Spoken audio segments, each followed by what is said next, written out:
Hi, this is Mike from Mike's Unboxing Reviews and How To, and today we're going to take a look at a exceptionally cool, excuse the pun, all-in-one cooler from ID Cooling, the AURAFLOW 240.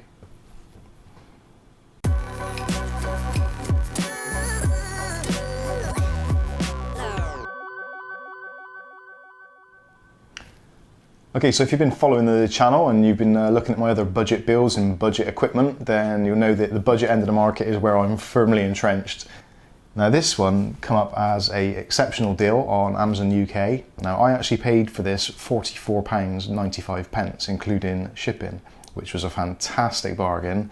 Unfortunately, since I've purchased it, the price has gone up a little bit. Not massively, still within the budget region, but it is still a really good option for a lot of people who like their RGB fans and also like a little bit of water cooling, but don't want to get too deeply involved with the whole open loop systems. So let's go through some of the specs of this thing, and then we'll take it out of the box and see what we actually get.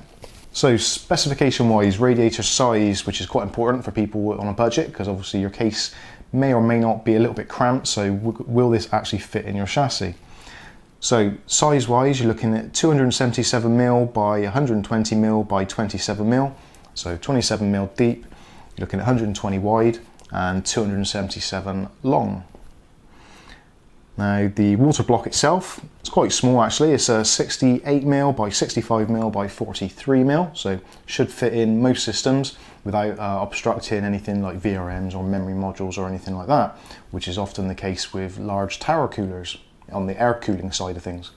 Now the tubing length, which again can be quite important depending if you're mounting the radiator at the front of your chassis or at the rear of the chassis or at the top of the chassis, but the actual tubing length is 315mm, so just around about a foot in length, which is quite enough and not too much to make it difficult to manage where the pipes are going in your layout.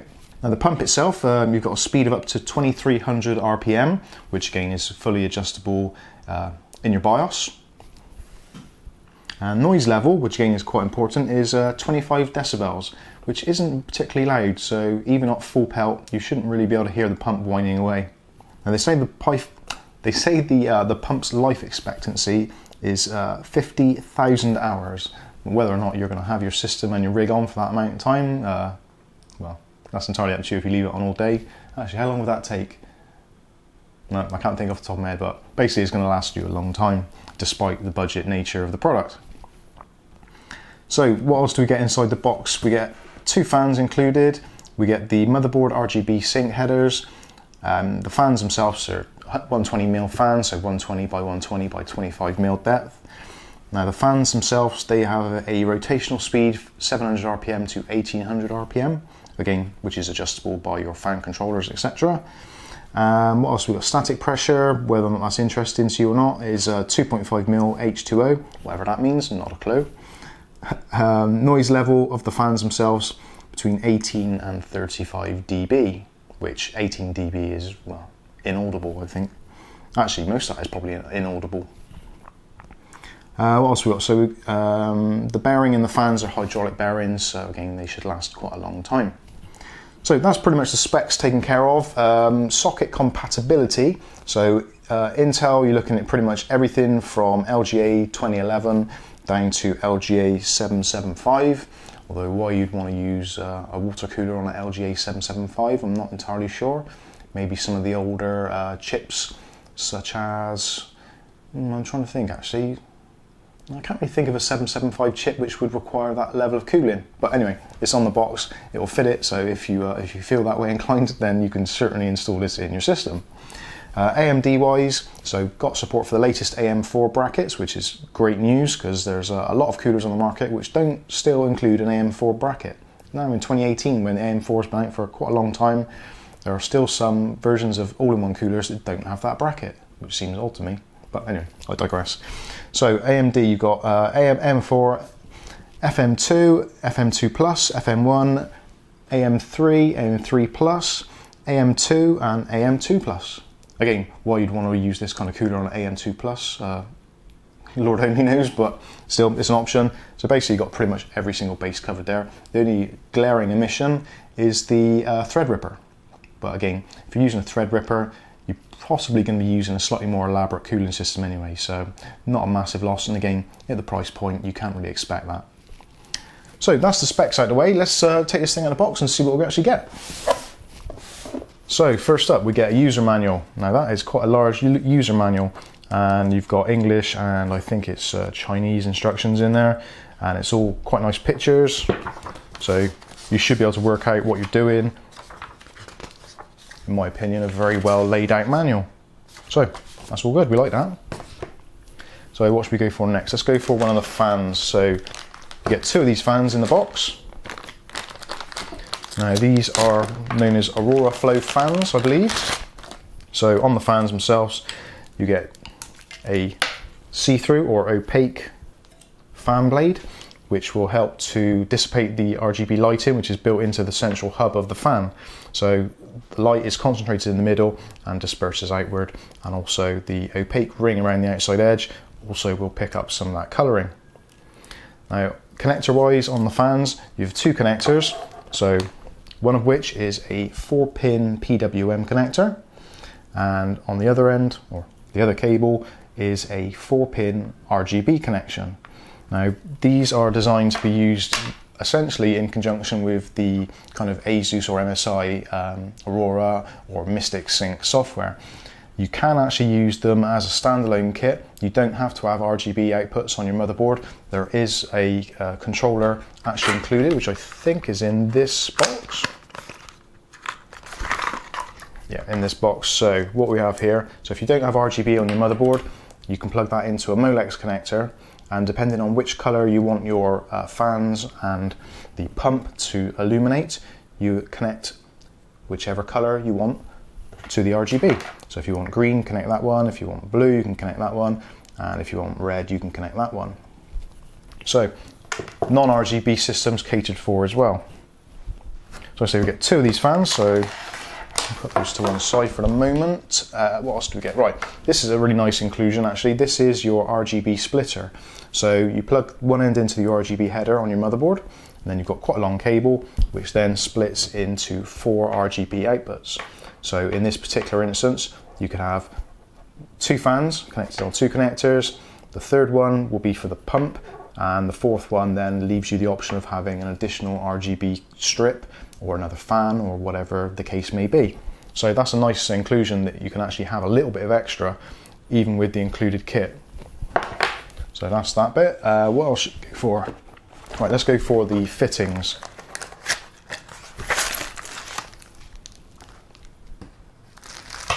Oh, actually, before I get onto the fittings, another nice inclusion. Again, if your motherboard doesn't have all the connectors necessary, there is actually a PWM fan splitter. So say for instance you're mounting this in the top of your system, and on your motherboard you've only got one header for fans or CPU cooling or whatever it may be. You've actually got a splitter included in the box, so you can connect up both fans to one header.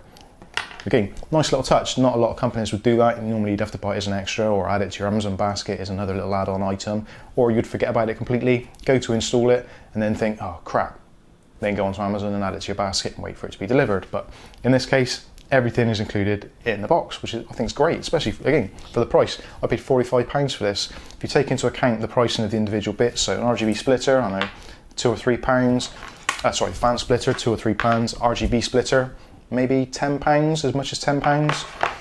The fans, £10 to £15 each. You've pretty much taken up most of your budget in this cooler with just what's on the table at the moment. Okay, so here are the fittings. So you've got some screws to mount the fans to the radiator, and also screws to mount the radiator to your chassis in that little baggie there. So there's some mounting pillars there. I think that's for the Intel setup. And that one there with the long screws. From what I've seen briefly of the owner's manual, those go through the back plate and then there's standoffs, etc. So all good. Now this bag here is the back plate.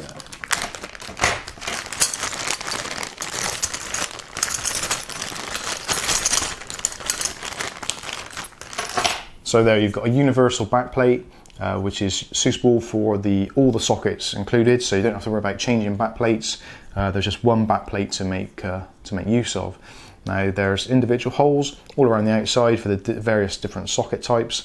Again, you can refer to the manual and see which one is suitable for you. But there's like a foam backing on the back of there, so put that against the back of your motherboard. The foam will insulate it, so no worries about electrical interference or shorting, so that's good. I would have preferred to have seen actually the foam covering the entire back plate, but I guess it's not a massive issue. Just obviously be careful with any sort of contact with any components on the back of your board. Now this in here is the additional bits. Now these attach to the pump, so that I would imagine is going to be your Intel fittings to give you that layout. And these two here, again, to attach to the pump. Actually, I can see on the light, yeah, it does say AMD on there, and AMD.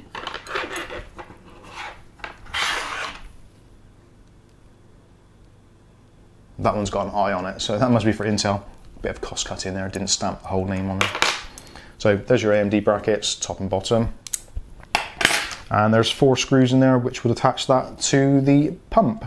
So let's clear this out of the way a little bit and I'll get the pump out and the radiator.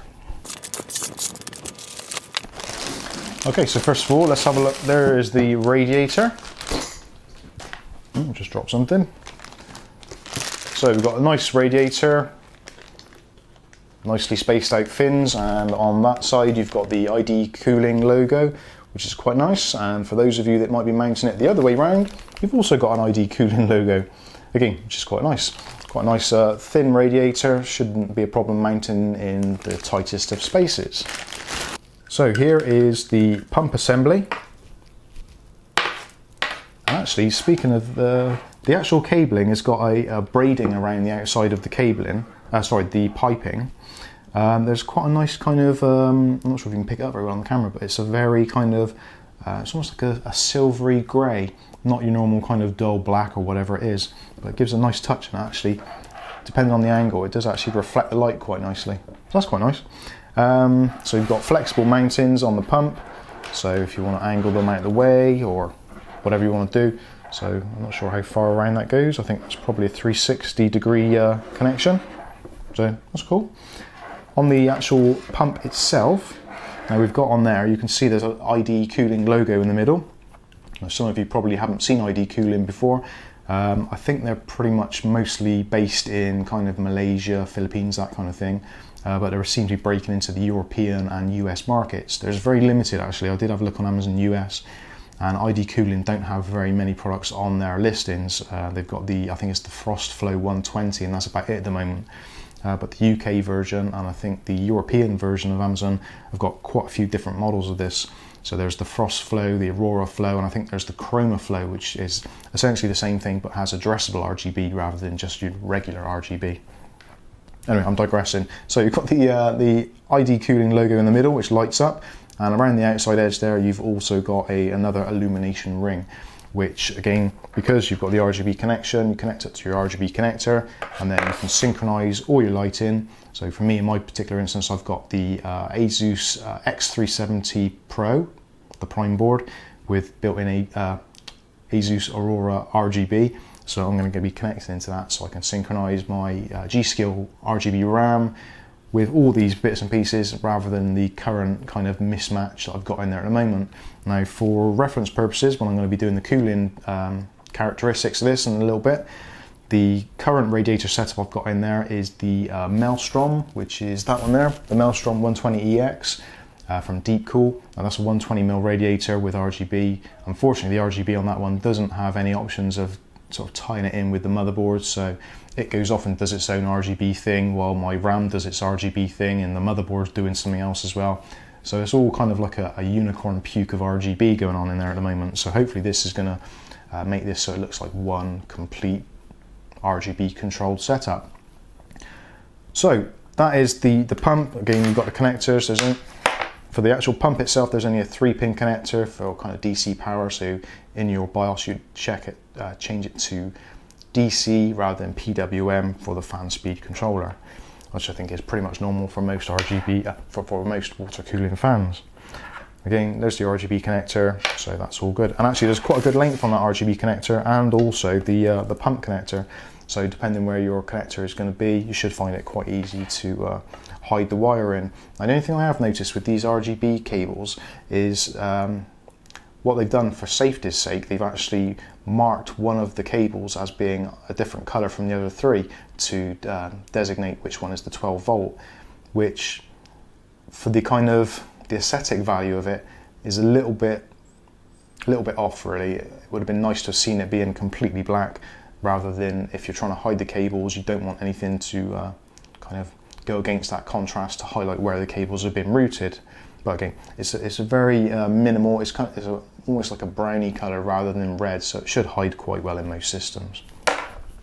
So that is the AURAFLOW 240 RGB. So I was just trying to look for the model number. This is the AURAFLOW 240 RGB. That's the unboxing. So the next thing to do is to get this thing installed in my system and do some benchmarking. So let's go and do that right now. Okay, so before we go ahead and install this thing, just to give you a kind of a heads up of what I'm actually doing and the testing purposes, I'm going to go over now to the PC, which I've already got Prime 95 ready to go, so you can have a look at the temperatures before and after, just so you know there's nothing dodgy going on or anything untoward. These are my own tests. They're not entirely scientific, granted, but these are my tests and this is what I've got to work with. So I'm going to go over to the PC now. Try not to trip over my microphone cable. Little pirouette. Okay, so that wasn't the slickest of moves, I'll grant you. So this is the PC. So underneath here, there's my my workstation. That is the Corsair 750D chassis. And inside there is a Ryzen 1700X, and currently being cooled by the aforementioned, what did I call it? Oh yeah, the Maelstrom 120EX. So that's in there at the moment, keeping things cool. Now, if you come around and have a look at the temperatures on the screen, so at the moment, the lowest we've had is 23 degrees on idle. Maximum is 48 when it's been probably doing updates or something like that in the background. And currently at the moment it's sitting around about 28 degrees because I've got a few programs open. So we've got Prime 95 open as well, and we're going to be doing the torture test with the small FFTs, which is pretty much generates a lot of heat, and we're going to test that over the entire 16 threads.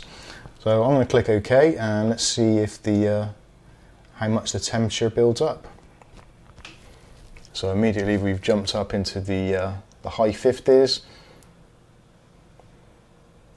and currently we're drawing, or the CPU is using probably about 110 watts of power. It's only supposed to be a 95 watt processor, so it's slightly over that. I'm not too sure how accurate that is. I'm not an electronics expert, but there you go.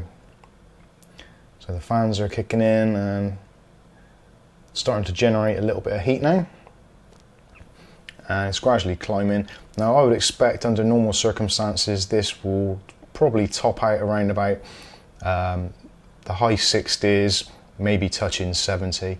The ambient temperature in the house at the moment is in the region of about 22 degrees, hence why the minimum temperature recorded was 23, so it's slightly just above the ambient temperature, although this room is warming up a little bit because we've got the studio lights on and there's 3 computers on, so it is generating a little bit of its own heat. So we're going to leave that running for another 5 minutes or so, and we'll see what temperature it gets to. Okay, so at the moment it's getting pretty warm, so at the moment we're up to 72 degrees, which has been the maximum at the moment, so we're going to leave it running a little bit longer. I want to get it so that the temperature is actually kind of peaked and then maybe dropped a degree or two, or is hovering around a certain mark, just to give it the benefit of the doubt and just to let the water temperature kind of equalise in the radiator. So while I'm doing that, let's have a quick look around the rest of this studio, and I'll give you a quick update on what's going on, although I'll try not to fall over as I do it. Tripping over cables. So at the moment there is the Radeon, or the Ryzen. Walking, talking and holding the camera is not simple. So that is the Ryzen 2200G system there with the amazing Q-Link chassis, which I really am happy with. It's really good. Couldn't have done better for the money, really. And inside there, you can possibly just about make it out. I'm not sure if you can, if I get it lower. In there is the Thermaltake Ring 3.0, Water 3.0, whatever it is, 240mm rad. which was originally in the system over there, but I'm not sure if you can pick it up. The pump is making quite a bad noise at the moment. I don't know whether it's coming to its end of life, but the pump is making quite a racket. So that is why that has ended up in there. I may chuck it out. I may replace it with another one of these AURAFLOW boxes. So they're a pretty good price, and hopefully it's going to be nice and quiet, but we'll see. So anyway, that's a quick update on that. What else have we got here? So in the background, we've got our freezer 33, the trusty 33. Got some Arctic cooling compound there, and some of the other stuff I've been using. But anyway, probably boring you all to tears now. So let's go back and see if the temperatures have equalized. This is really not easy to do. Okay, so what have we got? So yeah, it doesn't look like it's going to change anymore. So we're at 72 degrees. I'll see if I can focus in on that. So there we go, 72 degrees. 23 was the minimum. 72 doesn't look like it's going to change pretty much. It's going to stay there for a while. See, we're testing all the cores in prime 95. Prime 95. And the core speed at the moment is stock settings, so I'm letting it XFR to what it wants to do. It's set it's about 3.5 gigahertz. It should report in slightly under that. So I don't think that is going to change anymore. It's been running for probably a good 5 or 6 minutes, maybe slightly more. I think that's probably more than enough. So I'm going to take this apart now, take out the old Maelstrom cooler, and we're going to stick in the new ID Cooling AURAFLOW 240 RGB, and hopefully you enjoy the montage of the install. Let's get to it. So we've got all our bits ready. Now there's the chassis. I've taken it out from my desk so you guys can see it, and you can probably see reasonably well there the unicorn puke of RGB that we've got going on at the moment. So the motherboard is fully synchronized with the G.Skill RAM, which is great, looks fine, and the G.Skill RAM actually does work really well in that chassis. If you look at the cooler, or at least the fan anyway, the RGB fan on the Deep Cool Maelstrom 120, every now and then it does synchronize with the RAM, but it's quite a rare thing. So we've got all sorts of different colors going on in there, and it'd be really nice to have all that synchronized. And also the Maelstrom water block, the pump, it's got the RGB, well, it hasn't even got RGB, it's just an LED pulsing LED to let you know that it's running, and it appears in white, which is okay because it's quite neutral, obviously white, and I've got a black background with white, and the ASUS motherboard is black and white, so there's black and white, that's fine, but it would be really nice to have it all synchronized so it all looks kind of in unison, or whatever the word is you want. Anyway, so there it is. You can see what it's running like. I'm going to turn all that off now and take all that out. But what I'm going to do first of all is get the pump head, or the pump assembly ready. So I've got my AMD brackets, I've got my screws, and I've got my back plate. So first thing we're going to do is to put these brackets and attach them to the pump itself. Now you want to come in closer for this one. So there's a bracket. Now on the side of the cooler, there's a slot there, and that is where these little bits slot in. So you want to line up the holes a little bit, and then ideally with a magnetic screwdriver, attach the screws.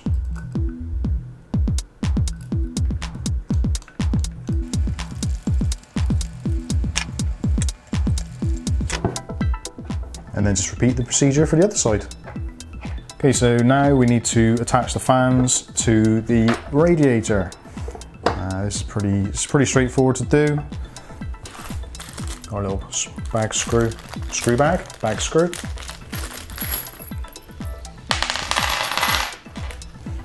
And using the longer screws, as you would with a fan normally, just pop them through the locating holes and then tighten them up.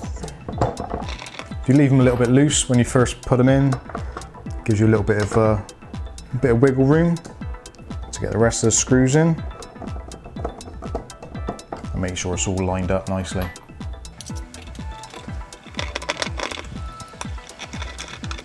When you've got your final screw in, you go around and tighten them all up a little bit.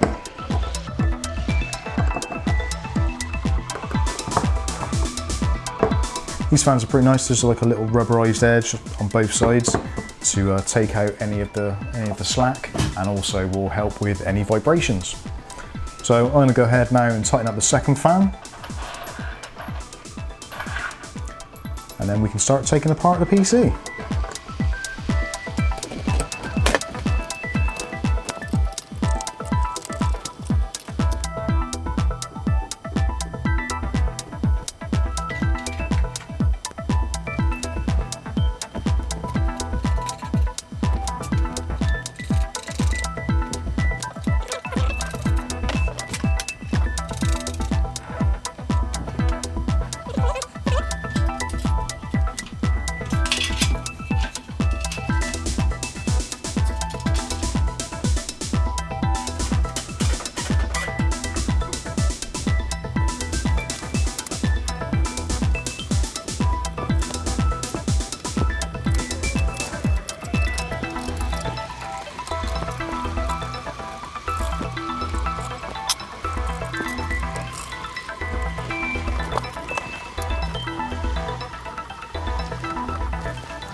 Okay, so that was a pretty easy installation, a little bit fiddly with some of the wiring.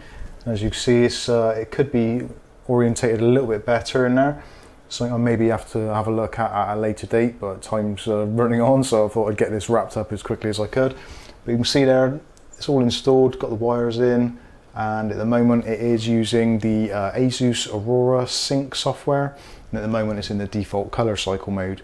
Now you can choose with the Aurora Sync, you can choose anything of the list, so you've got static, breathing, color cycle, rainbow, comet, flash and dash, all those kinds of things, which it will quite happily do. I quite like the rainbow effect, which is cycling through the colours and gradually going through as a gradient, kind of like that. Unfortunately the PC's let down a little bit because of the ketchup and mustard cabling going on here, and these cables look pretty awful. Not entirely happy about that, but it is an old ACZ 750 watt power supply which is on its last leg, so I'm going to have to replace that very shortly, so there'll probably be a video on that. So click on the subscribe button and the chime icon, so when I replace that sack of spanners you'll get an update, and you can see what type of power supply I actually get. Hopefully it'll be a nice expensive modular one, but you never know. Anyway, so that is the ID Cooling AURAFLOW 240 installed. And so I think it looks pretty good. The fans themselves, I've got a microphone on here, so you may or may not be able to pick that up, but it is quite a quiet hum. Mostly all you can hear is the noise of air moving, as opposed to the fans spinning themselves. And from the airflow coming out the top at the moment, when it's roughly idling, there's not really a great deal of coming out. So talking of idling, now let's have a look at some of the temperatures we're getting. So at the moment, the lowest we've had is 24 degrees, although it looks like that may still be dropping because I just saw it drop from 25 to 24. So maybe the paste is actually settling a bit and the heat transfer is going through. But about 24 degrees, so previously I think from memory, I'll have to check back on the video and I might put it in the pop-up bit there, but I think it was about 23, maybe 24 degrees previously. So at idle, at least it seems almost identical. Now I haven't changed any of the fan settings or any of the processor settings. Literally, I've taken the old stuff out, put the new stuff in so we can get a direct comparison. Now it probably might have been a good idea to go into the ASUS motherboard BIOS and go through the Q fan settings to work out what the fan settings are, the highs and lows, etc. Maybe I'll do that as a follow-up to improve it if this result doesn't come out how I expect it to. But my theory is going from a 120 radiator to a 240 radiator should bring them down the temperatures quite a lot, because there is quite a difference. 120 all-in-ones generally aren't great, And as you can see by the temperatures we were getting before, up into heading towards the 70s and in the 70s, could do with keeping it a little bit lower if possible. So I'm going to run prime 95 now for the first time on this, and let's see what the temperatures get to. Okay, so another learning curve with Mike's unboxing. Always go into your motherboard BIOS and do a fan test to make sure that the fan curves are set correctly. So I was a bit concerned that the temperatures were getting a little bit too high, almost as like they were with the 120mm. So I thought, no, something's definitely not right here. So I've gone into the BIOS, gone into the Q fan, and set all the fans to test themselves for their high and low ratings, so that when the system's running, it can give the appropriate amount of cooling. So on doing so, the fan speeds have now been calculated correctly, and now we're getting, it's been on prime 95 now for about 5-10 minutes. So starting to equalise if it hasn't equalised already. And already, as you can see from the previous bit of footage, well, we just popped up, we're up 49 degrees now. But 49 degrees, which is down from 70 we were running with the Maelstrom 120. So that's like 20 degrees different nearly, or almost exactly really. 20 degrees just for replacing a 120mm rad with a 240mm rad. So I think that's pretty much proof that this was an excellent thing to do. It looks much better, which hopefully you can see, and there's not too much reflection coming off the side panel. Now you're probably wondering why the side panel's on and it wasn't on in the previous part of this video. I wanted to replicate the test as closely as possible to how it was when it was with the Maelstrom, which did have the side panel on when it was in the over in the computer desk. And also I thought if the results turn out to be favourable, then there's bound to be someone who complains in the comments and says, well, you ran the test, you didn't have the side panel on. Although technically having the side panel on is actually better, because the air is directed in from the front, from the fans, and then up through. Whereas when you've got this all completely open, if you've got a weird setup, then the airflow actually gets worse for some reason. But that's thermodynamics, which I don't know anything about really. Apart from, all I know is this is running super cool now, so this is going to give me some options for overclocking. Now, speaking of which, some of you guys have messaged me and commented and asked for different videos, and one of you specifically asked for a Ryzen 7000X overclocking video. So that may well be coming very shortly. With these sort of temperatures, I've got a lot of thermal headroom, so maybe we can get this up to 4000 megahertz or 4 gigahertz. I've not been able to previously, so maybe we'll give that a go. If you think it's a great idea, put it in the comments and maybe we'll try that.